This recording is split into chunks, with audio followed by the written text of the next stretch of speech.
Hello and welcome to Hardcast, where we're gonna check out a totally new original Valiant character, Do Not Steal.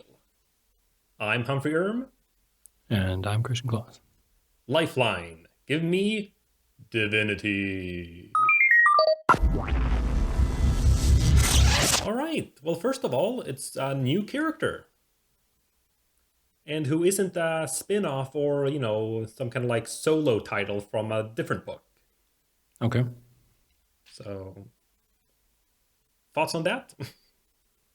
Not really. I mean, again, I don't know the 90s Valiant, No, but that's what I mean. so It's totally new. He wasn't in the that's what I 90s. mean. That's what I mean. I don't, there's no difference for me. For me, all of these characters are new. Yeah, okay, that's a fair point, yes. Yeah, so I mean, that's what I mean is like, I don't know any of the 90s characters. I don't know any of the, current characters in that sense. So every single character is a blank sheet for me. No, that's a fair So point. for me, this character is no different than any of the other characters that I've met so far. All right, then. But then if I were to rephrase it a bit, because I was looking through our list of like books we've been reading and such, Hmm. and it has kind of stuck to the usual like suspects now. How does it feel, in terms of okay, now it's not an Exo Man of War thing, it's not a Harbinger thing, it's like a totally new like concept within this world as its own book. Does that feel any different? I don't know. I think that it's a weird question to answer because I don't feel like this is any different. I mean, it feels very much like a Valiant book, especially because he then has a confrontation with Unity, which then obviously ties it all together again. I mean, it was just, I mean, we might get into this a little bit later, but my problem was that the first two issues were just confusion. And then when Unity came in, everything started to make more sense Mm. because then it was actually telling a story chronologically and it was kind of explaining more what was going on. But the first two books were just, I just felt like they were just horrible because I didn't understand what was going on at all. And so I guess the first two books just didn't do anything for me. So I was just kind of like, I had no time to worry about, is this character interesting? Is the world interesting? Is all that kind of stuff? Because I was just trying to figure out what was going on. And then when Unity came in, everything became more structured, more like a normal Valiant book. And then it was just like, oh, okay, look at this person with godlike powers. So then it was just kind of like Unity featuring Divinity.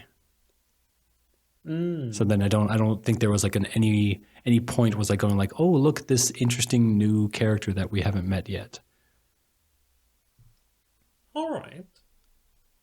Yeah, no, that's an interesting take. Because for me, it's more because I'm always thinking about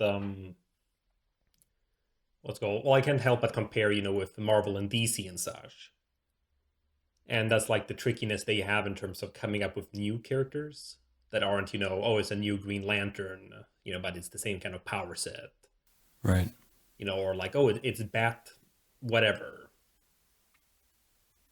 Which again is fine, obviously, I don't think they have to force new characters in just because they feel they need to. But that's what I was kind of feeling a little bit with Valiant overall. That it was kind of like it felt a little complacent almost. I mean, things were happening, and so it's not that. But I just feel this as a concept was very refreshing to see as something. Oh, there's something very new here. He's not a psyot. He's not. He's not like an. I mean, he's sort of alien in some sense, but it's a new concept. Oh, you mean like that? Well, I mean, I also meant kind of like as you were discussing as well, in terms of, well, not that you were discussing that you were proving me wrong with, but yes, in terms of like the meta narrative of the Valiant universe, I just felt it was very, like I said, it was just satisfying to see something a bit new. I don't know. I mean, I don't think I pick up on that part of the whole thing. I mean, for me, I'm just opening up a book and I'm reading it. I'm not thinking about like the whole history behind it, and you know, thinking about the way, like you said, the meta of the whole thing. Uh, I just open the book and I start reading. Yeah, no, that's definitely fair. But then how about the more what's called more typical question then? What did you think of the character Divinity? Does he really have a character? Mm. I mean, I'm not saying this like in a philosophical kind of question ways. I'm actually asking, like, does he have a character? I mean, he's very soldier esque, you know, Mm. and I don't know if I would call him two dimensional, but it's just the typical, soldier doing his duty and, doing what he believes is right for his country. And yeah, and then you add the thing that he has the girlfriend that then gets pregnant and stuff like that. And I'm like, yeah, I guess. And I don't know. I guess my problem with this whole story here is just that, as I said before, it's just way too confusing. Mm. By the time I could never really get into the story because I was constantly asking questions to myself, like those captions. Who was talking? It wasn't until like the middle or like the end of the second issue that you realized who was talking. And I'm still not 100% sure if I was right. So, and the captions were like the meat of the entire book. Mm. Just constantly talking, and I'm constantly asking, who is this? Is this the old divinity who's popping into the time? Is that a thing? Like, they never explained why divinity in his whole suit showed up in all these past, like, tellings. Is it like a fellow soldier who's talking about him? Is it one of the guys who reached that Eden world thing, the divinity world, or whatever they call it? I have no idea. There was nothing establishing it, and I was just amazed that by the end of the first issue, they didn't give the narrator like a face. Because again, I'm just kind of like, I don't know. It's just because it feels like the narrator at the beginning when they're talking about, like, Abram Adams was abandoned on the doorstep of a Russian foreign minister in the winter of 1941. It's like, okay, so this could be just, the faceless narrator, right? Mm. But then as it went on, it kept on, because it was kind of like it was commenting on the situation. Because then the narrator it happened too much. She was talking too much about it, so it felt like it was actually a character retelling the story to someone. Right? I mean, it's not like, you have the narrator who comes in the beginning and goes like, once upon a time in the far, far away land of Canada. I don't know. You know what I mean? So yeah, And no, then at the end, you have him come again and go like, wasn't that a wonderful story? Good night and have a great sleep, kiddies.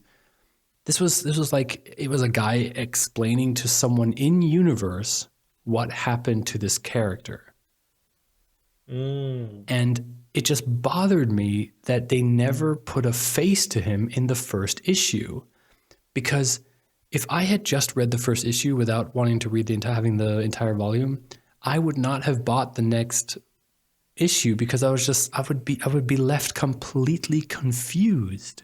I mean, especially when you're talking about all this, like, I mean, they were jumping back and forth, and it was just, I don't know, it was just so cryptic. And then suddenly he was back in the suit and flying into an eye, and then he woke up again, and then he's being fitted for the suit, and then he's being frozen but also not, and then he's walking around and being followed. Then he has a girlfriend, and then suddenly he's in, I guess, Australia, where the guy falls off the cliff and hits his head, and then he's in Eden, and then there's some sort of guy with white face paint, and then there's, then he's being shot off on the rocket, and then, it's just like, then he's in an alien world, and then he's back on Earth, and then he's, then a army guy gets made into a fucking bird with butterflies coming out of him. And that's the end of the book. That's the end of the book. Like the Well, book ends in 2015, which I guess is the current time, with a freaking soldier becoming a bird and another soldier becoming butterflies. It's just like, what? Like nothing was explained in this first book. Nothing. well, look, Chris, just admit it if it's too deep for you. Yeah, okay, I will be the first to admit that it's too deep for me and that I'm too stupid to understand this. But seriously, like, well then, okay, well if you're so high and mighty and smart and everything, why don't you explain it to me? Why did the guy turn into a bird? Well, that was, I guess, his greatest wish. I mean, he's a wish granter. So, but that's one thing I gotta agree then with that I'm not entirely certain about his powers because they gave the only thing we kind of got an explanation for was this whole time dilation power. You know, he made people experience longer time than it actually was, which again a pretty cool concept. Though I've seen it before as well, but I feel it felt kind of like what was illusion and what was like real, like because it kind of gave an impression that a lot of his powers were like illusions, but then it did seem Did like it? he was physically doing things too. Right.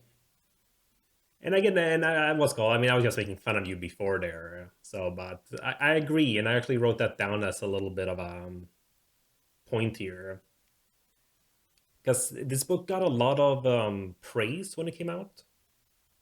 Yeah, but I also know why, because it's different, it's edgy, it's not linear storytelling. You know what I mean? Like it's one of those things where it's like something breaks the mold and then everyone has to praise it because it's different. Yeah, that too. And we got what's called we get a black guy on Yeah, black Russian there. guy. It's like it's a black astronaut. It's like a unicorn. Sorry, it's a cosmonaut. Well, yeah, that pisses me off that they say astronaut in the book. Doesn't piss you off enough to make the correct distinction in real life. So yeah, no, but that was just because I was quoting Archer. Yeah, I know. So, but either way,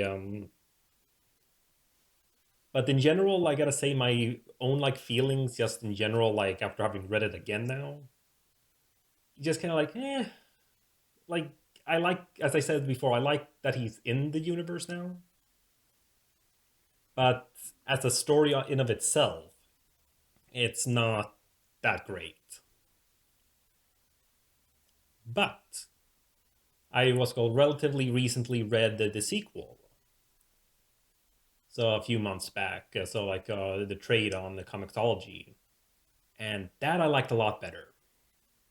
And without spoiling the plot in it, I think the biggest difference is that there's a clear conflict. Here it's very, as you said, the whole like the way it's telling the story, and it's kind of like, okay, now we're here, now we're there, who's talking? Right. But the sequel, from what I remember, and that was a lot sooner or like more recent, I remember it was like, oh, okay, that's cool. Ah, all right. Ooh, that's what I can remember feeling as I was reading it. Yeah, but isn't that kind of like a problem if you? I mean, like I always hate it when people tell me that like, oh, watch like half the season of this new TV show. It gets good after like the Mm, 13th episode. I'm like, I'm not going to wade through 13 episodes of shit when I have other stuff to do just because it might get good later. And that's mm, why I feel like, that's why I think like pilots are so important because that's what you're trying to do. You're trying to hook people in. And this book did not do that. And mm. if your origin story is dry, then put it later in the book. Like as soon as like Unity was in there, it was much more interesting. And I feel like if you would have just switched the books around, like think about this. You start off with Unity coming in and going after this new threat that they've heard of. We have no idea what it is. We have nothing, no idea what's going on.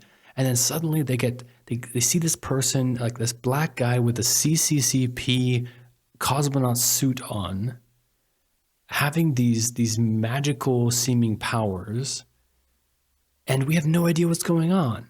And then we could be like with Unity, who is a group of people that we know and trust and love, and we can be just as confused as them when they fight this unknown enemy. And that would get us hooked. You know, we can have it in the first issue. We could have Unity basically dead or whatever, or almost defeated by the hands of this new threat. And then in the second issue, we can then start going into this guy's backstory so we know who he is. Or maybe even put into the third or the fourth after he's been apprehended or something like that. Because I just feel like the while the origin is interesting on paper, it's not that interesting in a comic book. I feel like this kind of sequence could be done much better in a movie or a TV show because it would take like 5 to 10 minutes. The whole sequence of the first 2 issues of this volume could have been done in 10 minutes in a movie. And there I could accept it because there's still the moment where you're kind of settling in. You're like, okay, who is this guy? Okay, now we're going to start the story. Because you can show more stuff while you're talking over it. And you can always end up with the guy in the room who explains what all happened. You can end with that. And then that's when Ginger comes in and everything like that. And you can have this guy who's imprisoned and explaining who this guy was, who this alien magic creature guy is. You can have that then at the beginning of the movie. It's done. He's the one who's talking. It doesn't take us freaking 52 pages until we find out who that person is. And then we can continue. But it was really upsetting to me not knowing who was talking because it was so confusing. I couldn't focus on anything else. Yeah, no, you're right. I mean, I don't think too much about it because I think in my head I just figured it was him, like in his like god form, telling the story. Because the way I see him, I mean, I think also this is the reason for his creation, like on an editorial level. Because you remember I told you about, the whole they had those old characters that they like got the rights for in the beginning. Mm-hmm. And I remember when we had that, and you remember him, Doctor Solar. When we had that little thing, that bonus episode where I showed you like the original characters and that like with Oh, yeah, Sunny, yeah, yeah, yeah. and the whole thing about how he just had like, you know, sort of Doctor Manhattan powers. Right, yeah, yeah, I remember, yeah, yeah. So, but they don't have the rights for him anymore, even though he was like the key to the what's called the original Valiant universe. So they created another character who's just like him. So technically, this isn't an original character, Humphrey. You lied to me. Well, you do know that the whole original character moniker is ironic, anyways. Yeah, since it's my original character, Samson the Hedgehog. It's like super derivative, and that was kind of the point too I wanted to make. So yeah, I was not wrong. Yeah, I think this sounds a lot like backpedaling, but okay. So, Because I don't you were saying backpedal. how I this forward was pedal until I come back to where I start. because you were saying how this is a first original character from Valiant for a while now and stuff like that. So Yeah, no, no, you're absolutely right. So, but that's what I mean, though. I think it's interesting to see them trying to like, okay, we do want a character like that, but we obviously can't use it because of the rights. So, what can we come up with that can serve that kind of purpose, but not just be a rehash? And also made some comparison. I mean, I mentioned already Doctor Manhattan. yeah, So it's kind of that. I think that's the kind of idea here, or even better, the Spectre in DC Comics. Also, he has like a character who's like too powerful. He has like this sort of, I wouldn't call him cosmic, more of a like supernatural entity. But like the Spectre too, he's just like wow, he's like the pure spirit of vengeance, and is super important within any like big event and such. So I just find it interesting having a character like that introduced here because the only one we've had close to that would be the immortal enemy, I think. Mm. And I'm trying to think, and everything they have fought for the most part, even like the dead side stuff, which are like spirits, have been more of like a mortal, physical kind of thing. So it's just kind of like I was saying before, it's kind of cool having something like this. But then it also brings in the issues with those kinds of characters in Marvel and DC as well. They have to always have like trap door for them or some kind of way to get rid of them because otherwise, like, well, why don't they just solve everything?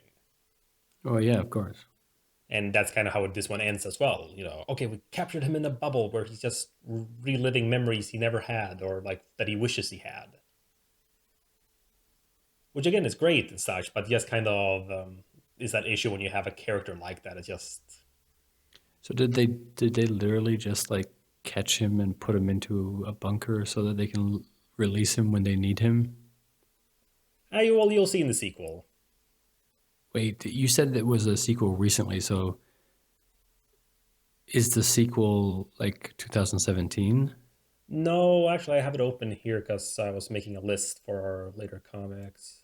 Where is it? The volume for Divinity 2 was released September 2016. But I didn't And this read was it until a few 2015. months ago. Man, over a year. So he doesn't show up in any other thing in between. He does. Oh, okay. See, that's what I was talking about. Yeah, let's see here actually. So I'm getting it right here. Yeah, he'll show up in I won't say which book, but he'll show guest appearance in a book in March 2016.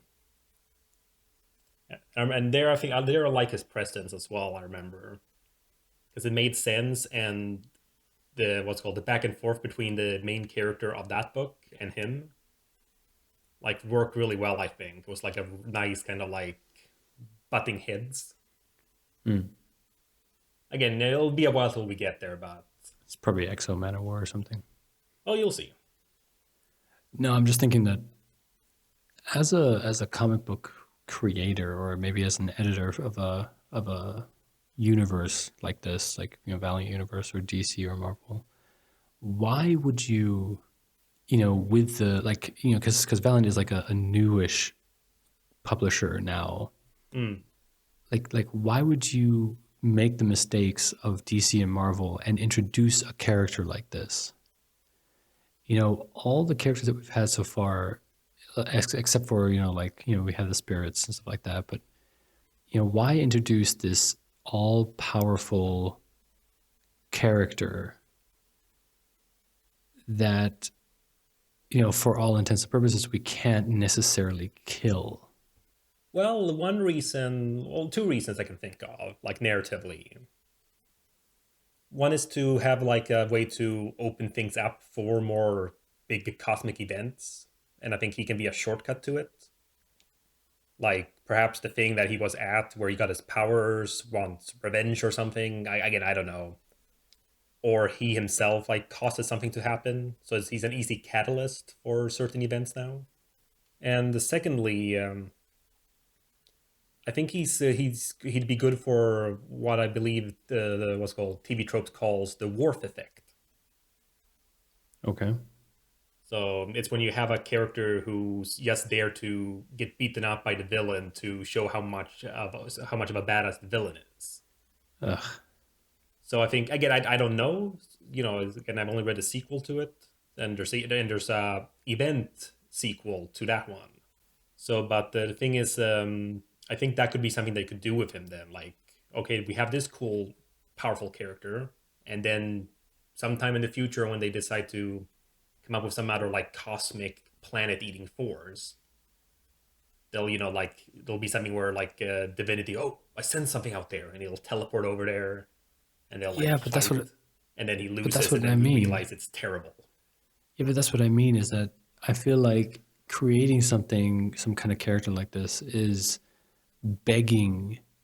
for the writers to write themselves into a corner Mm. because it's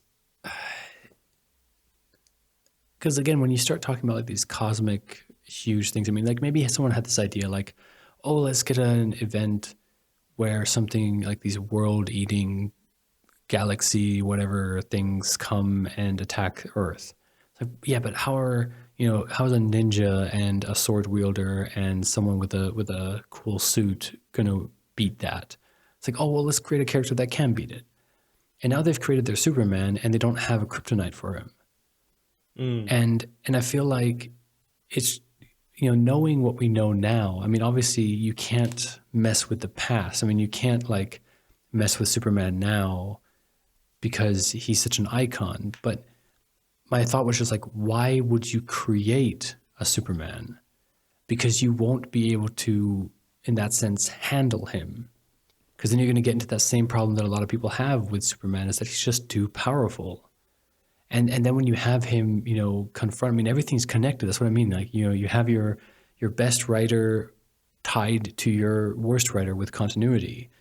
So when one writer writes something like when Superman says, I live in a world of cardboard, and now I can finally use my real strength when he fought Darkseid. No, it Yes, wasn't yes, Darkseid. yes, yes. Was it Darkseid? Yeah. It's just one of those things where like, yeah, okay, now that's been established. That's canon now. So now when he's fighting, when there's something like, I don't know, we know what Superman's powers are. So when there's something like in Batman versus Superman where Lex Luthor is literally holding his mom hostage, everyone's just sitting there going like, well, why doesn't he just do everything super fast? Like he has this, he can fly at the speed of light. He can do all this stuff. There's other ways than having to fight Batman. And that's what I mean. It's just like, if you introduce a character like that who is all powerful, like this guy, I mean, the whole thing where they were talking about how they defeated him in this book by kind of putting him into this bubble of his own memories, I kind of feel like that was cheap. I kind of feel like that shouldn't have worked because I'm not quite sure what part of technology is Livewire working with in order to keep him in that bubble, and how can she affect his memories with technology? Because as far as I'm concerned, I would assume that someone like Divinity does not have a lot of technology on him because he's from a pre-technology is everywhere era. He left during the Cold War where not everyone had technology everywhere. The best technology is probably in his space capsule, and it's just like I don't feel like the methods that they had served their purpose correctly because it just felt like it didn't connect everything. It's kind of like with the kryptonite thing. It's just like, oh, guys, we found this rock, and when Superman gets close to it, he's really weak. And like with this one, it's like, hey, let's just show him his memories. How do you show him memories? Don't ask. It's just we show him memories, and it's all good. And then he cripples himself because he's thinking and sad. I just feel like it's kind of like, oh, he's super powerful and has like the knowledge of the universe in his mind and can give everyone what they wish, but the only person he can't give what he wishes for is himself. And I feel like that's just kind of cop out and let's make this god sad, and that's how we defeat him or how we subdue him. And I just feel like, no, come on.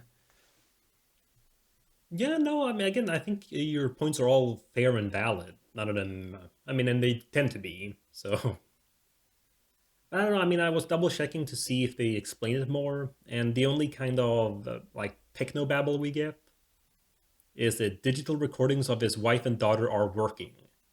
So, what I'm assuming is that Livewire can, how do you say, like that bubble she makes?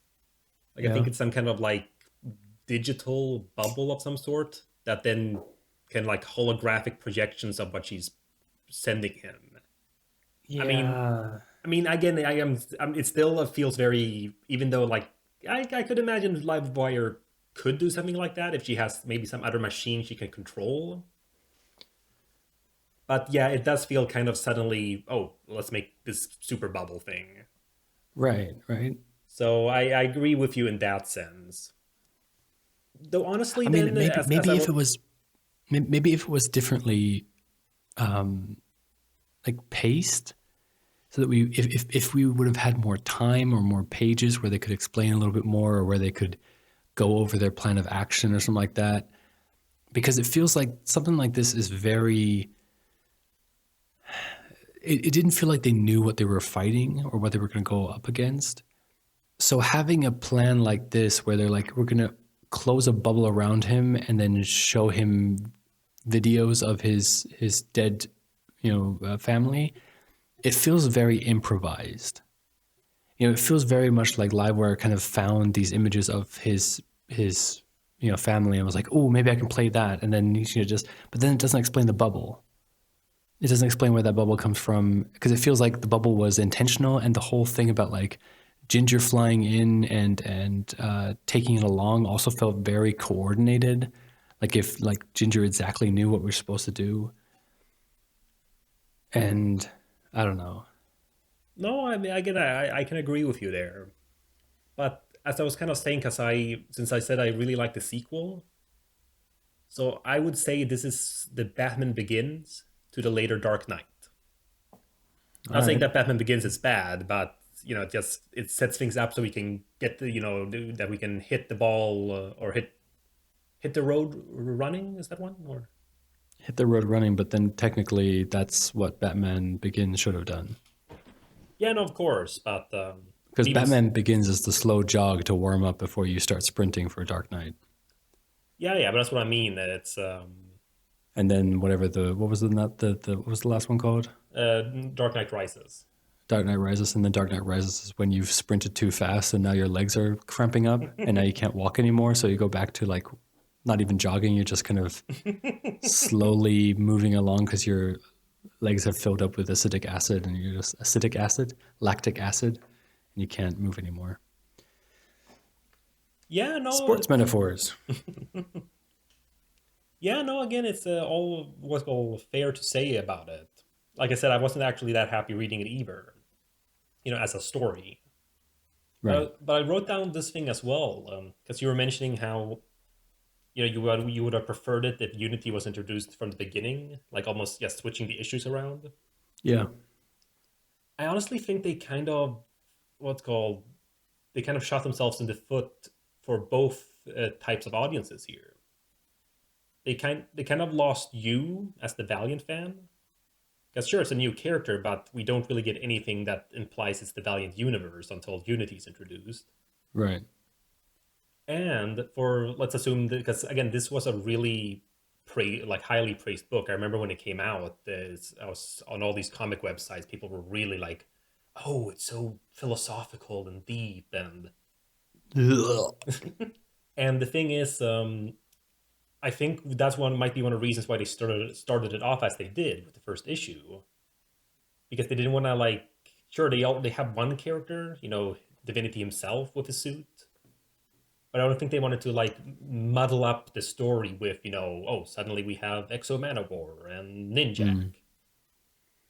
But for that reader then who was really into the concept of Divinity, some guy who doesn't buy comics or superhero comics that much, like, oh, this actually sounds very interesting.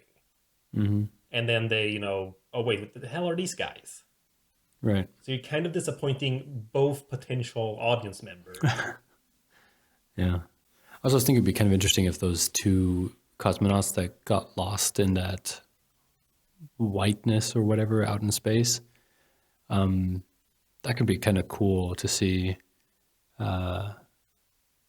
Like if they come back as like villains or something. Okay, of course. Yeah. Right. Well, I mean, it's considering how they just introduced them in the third issue, he has to disappear. Yeah, right. I So, didn't go alone. You thought I was alone, but no, there were two more. Oh no, they're gone. I hope nothing happens and they come back or at some point. oh, I'm sure that this cosmic power only worked on me. I'm sure they're dead. Right. Yeah. Yeah, no, There's but nothing you'll see. suspicious about that at all. Yeah, now you'll see. It's like I said, I don't want to like hype up the next one, and it will be a while till then, anyways. But I really like the second one, so we'll see about that. But on a more positive note, it's called. I really like his design. So I think I mentioned before if it was I don't know if it was on the podcast or if it was just a conversation between you and me. But I love it when a superhero's like costume, quote unquote, makes sense. Meaning, I love Spider-Man's costume. I love what's called Superman's costume, but they serve no real purpose or there's no real reason for it. You know what I mean? Yeah, yeah, It's yeah. just theatrics. It's cool. But then you have someone like Iron Man, where yeah, it's well, his power is his suit, so he has to have a suit to have his power. Or someone like a Dead Man from DC, who's an acrobat who was wearing a theatrical costume, Hmm. died, and thus his spirit is wearing what he was wearing. Right. So it's like, okay, yeah, that's cool. It's I love that, and the same thing here too. And astronaut suits work so well for that, or cosmonaut, spacefarer suitors, spacefarer suitors, spacefarer suits work so well. I feel as like a superhero costume because it's just a lot of stuff, a lot of details, and just them Mm. adding a little bit extra on himself as well with those like sort of like what do we call them? Pipes. Yeah, like little hoses or whatever, and little Yeah. mohawk. Yeah. It's just kind of like it looks cool. Like it doesn't feel like it's purely a thing of like, oh, this I thought this looked cool when I was designing something. It's like, Hmm. yeah, no, it's a cosmonaut lost in space, gets hit by cosmic rays, and it feels like it makes sense. Like I like the fact he has this suit. Yeah. Yeah. So yeah, I don't know. It's yeah, something that I kind of to go on a little more positive note. I think the design is good because it's very unique. I feel. I mean, there's been other like again astronaut like characters before. So I always think back on what's called Metal Gear Solid 3. They had like a boss that was like a cosmonaut with fire powers. Okay. And in the recent what's called My Hero Academia, there's a superhero with who's also like in an astronaut suit. But the thing is, when I'm looking at this character, because we were mentioning this a few podcasts back, I think I was mentioning about yeah, no, yeah, it was during the Valiant. I was mentioning about the designs of the characters, how they sure there were some unique characters, but a lot of them kind of blend or aren't that amazing, when in an ensemble. Yeah. Of course. Yeah. But he was called Divinity really stands out. I feel, color wise, it's simple red and white. Shape wise, it's I don't know. Like I really like him, and that's I think why I'm partly also why I like that he exists, so to speak. Yeah. No, but I mean, if you look at the whole lineup um, of the Valiant characters, I mean, just having a red and white suit like that is inherently just different because everyone else just is wearing street clothes. Mm. I mean, if you would put Divinity in the lineup with DC superheroes, you wouldn't be able to make him out anymore. Yeah, he'll blend in perfectly with everyone else. Yeah, because he does have this kind of suit. I mean, yeah, it does make sense, like you said, but it is a extravagant suit that, you know, I think the most extravagant suits that we've probably seen in the Valiant universe is probably Ninjak and Gila, just because they have something different than just wearing street clothes. Well, and Exo Manowar. Well, yeah, yeah, true. Obviously, X Men Warrior. So yeah, no, but you're right.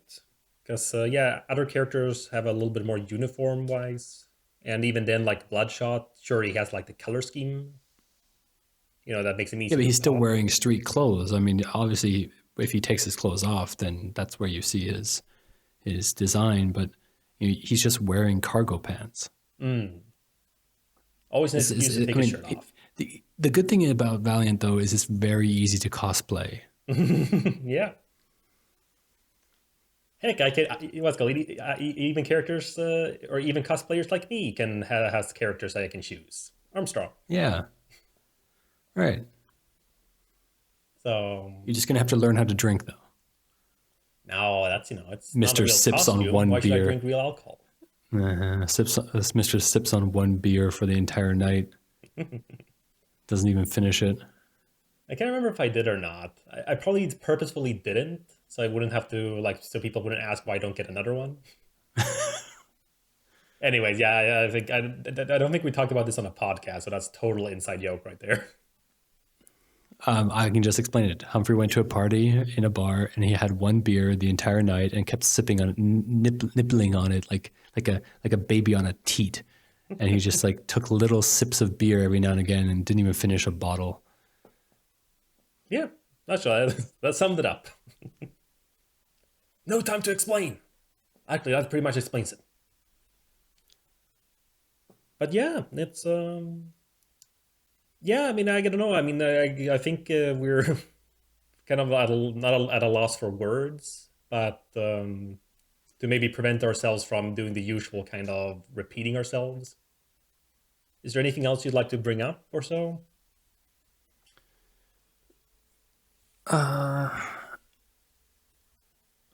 How did the how did the thing with the with her how did the thing with with his family happen? How so? Where is he getting that information?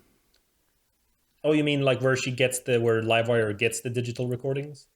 Yeah, or where? Yeah, I mean, I don't know. I mean, it kind of looks like when he lands, he immediately goes searching for his family, and then he finds them. And I'm not even sure, like, because this is the problem, because you're kind of time jumping the entire time through the comic. At the end of book three, that they call book three, it looks like he's landed, and then he immediately shoots out to try to find his family. He finds them in the wooded area, and then in the next issue, or book four, like they call it, he's then in the wooded area again. But then is he already in the bubble at that point? I I think it's the last thing you said. Because I mean, then I'm Because not sure. Like, are they actually dead? yeah, well, again, I mean, I'm assuming that what's called things to like live wires, like powers as well as like MI6's connections and like what's called tools. I'm sure they managed to figure out something about this man existing, even if it was classified in Russia. So from there, they Yeah, could I kind of guess. find. That I think is fine. Like we've already seen, like how much they can do with the internet and stuff. So I'm assuming that, and I guess like narratively, the idea is to make it a bit of a quote unquote surprise.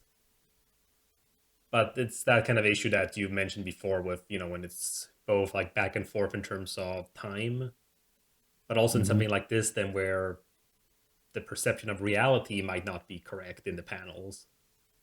It does get very confusing knowing what is going on, who, where, what, when, as well as is he actually time traveling? Like when he sort of Right. sees himself, like that one shot when he's looking at himself and his well girlfriend. I guess they never got married. No. Going like, yeah, it's I'm pregnant, yeah, but I'm leaving, and that kind of thing. They're like, is he?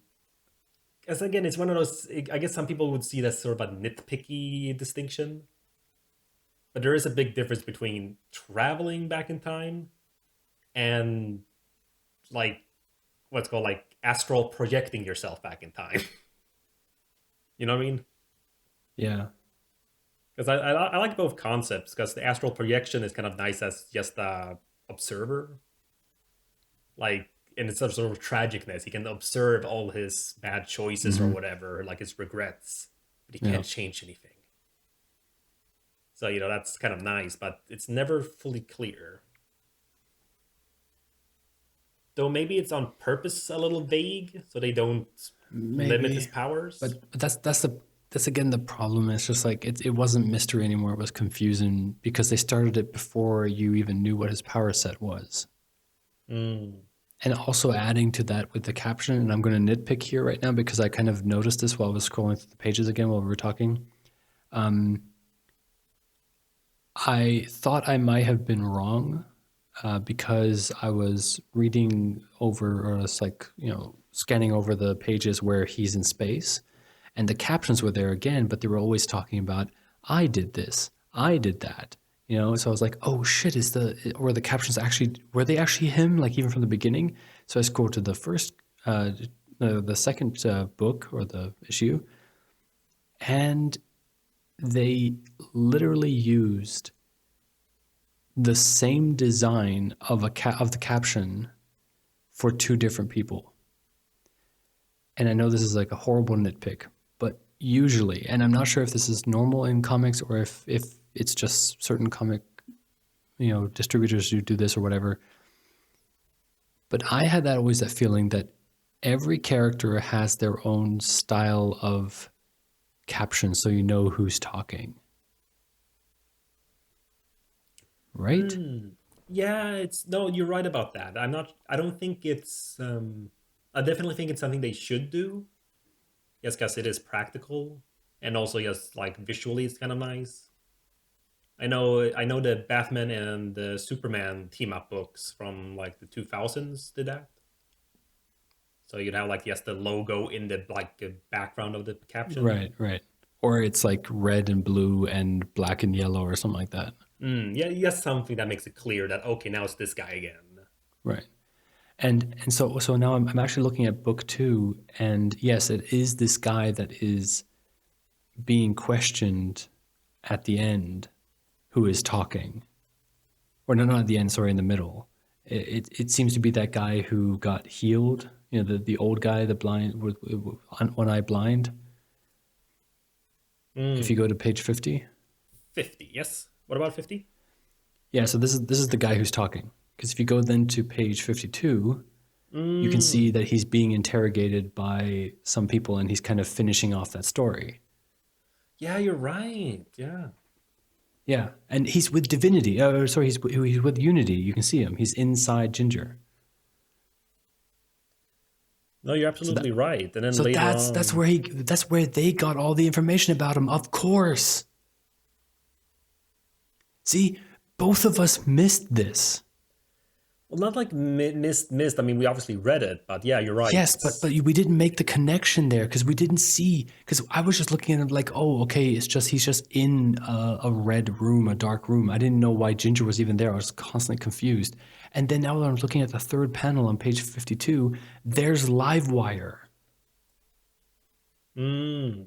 Livewire is sitting there in the front. Ninjak is to her left, and Gillette is on her right. Yeah, no, well, that I saw. But yeah, but they're all in the shadows. I didn't see that. I didn't put that connection. So now we understand why. How did Livewire know about the children or whatever, his family? Because he told her. How does he know that he's kind of like feeling bad and shitty about having to leave his family? Because he told her. So now the whole thing makes sense. They're like, oh, so they did have a plan. So maybe I'm just stupid and I didn't make that connection. No comment. No, I'm just So now it being. makes sense. But then also I'm kind of thinking like, so did they just use the parents like that? Because I mean, I felt kind of shitty. It was like, okay, so the daughter just died of cancer. That sucks. I mean, I can understand that maybe his girlfriend died of old age because it has been like 60 years, right? Mm. So it's just like, which I also love. I mean, they said it's a 30-year mission, because the mission was only to get out there, not to come back. Yeah. Because it took them, yeah. So anyway, the idea is just, I love that, so yeah, the girlfriend could have died. I mean, that makes sense. But the fact that they kind of wrote out the daughter as well, just like, oh no, she's just dead. I think that could have been maybe even Livewire's doing to kind of make him feel more depressed or whatever so they can control him better or something like that. I don't know.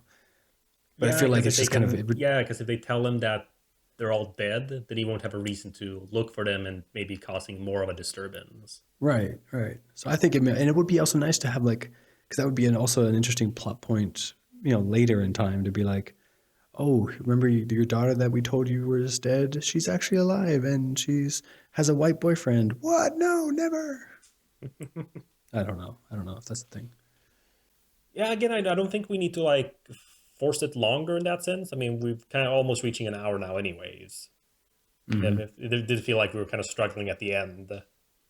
I mean, it just shows. I mean, this comic is good.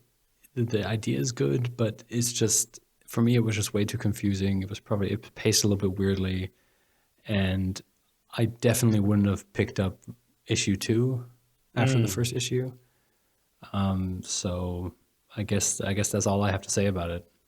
But actually, if we could have one little point about that, I mean, this is kind of just in general regarding Valiant and comic book reading, actually.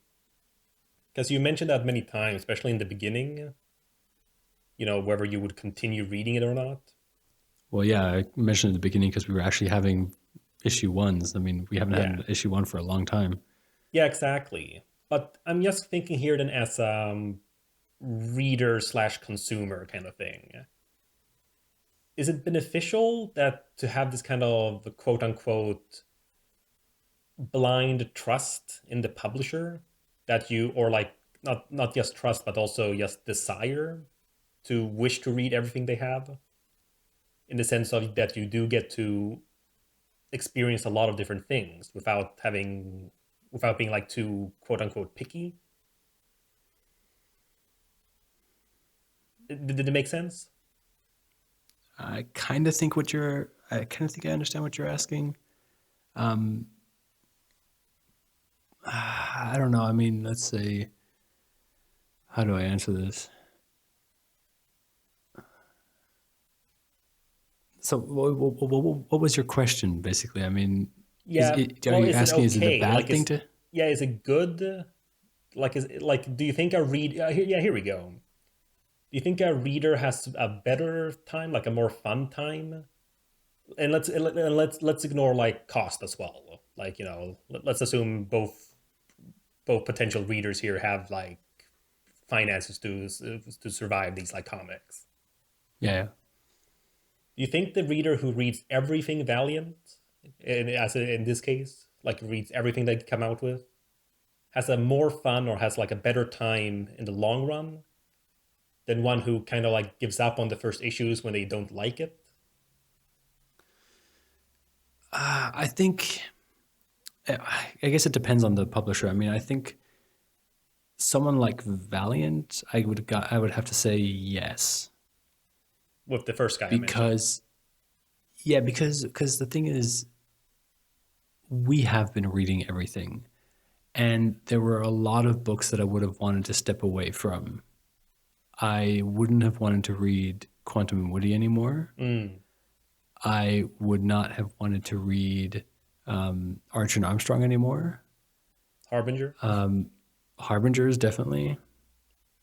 But every now and again, there was an issue or a volume that was amazing, that was actually funny, that was actually good. I mean, I remember a while ago, I mean, wasn't there also even a Quantum and Woody that I actually liked? Well, that was the delinquents, I think. Oh, was it the Delinquents then? Yeah, yeah, right, right. Because yeah. But again, you wouldn't have gotten that if you just read that from the get go. If you hadn't, Right, kept up with Archer and Armstrong and Quantum and Woody. right. But here's the other point of view where I think maybe it speaks to me not being such a nerd. I feel like, is it worth it?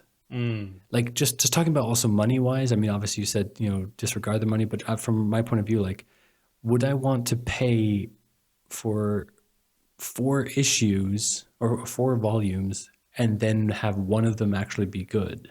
I Mm. mean, obviously, if it was different, if we weren't doing this podcast and we didn't get this over Humble Bundle and all that kind of stuff, I would seriously consider not putting down my money for all the Quantum and Woody volumes because that can get really expensive. Well, on a point with that, we're kind of way past the humble bundle stuff now. So, so most of the stuff we're reading is from my pocket, so to speak. Oh shit! So choose your words carefully, Chris, before you make me feel like you make me regret having bought all these. No. I'm not going to make you. But you know what I mean? Because but you also enjoy all of them, Oh yeah. or most of them. But that's the thing. I mean, and Well, again, I feel like because the problem is just that because when you're talking about this kind of stuff, I mean, you can't put your blind trust in everything. I mean that's the thing with Marvel, with their movies. After like when you got to like Iron Man 2, I was just putting my blind trust into Marvel, and I would go to movies that I did not necessarily care for, like Thor, and like Thor was a big one because I was just like, I don't really need to watch it, but then I went to watch it and I loved it. Captain America, obviously, I wanted to go watch it. I watched it, I loved it, and then every single movie after that, I just like, I'm gonna love these.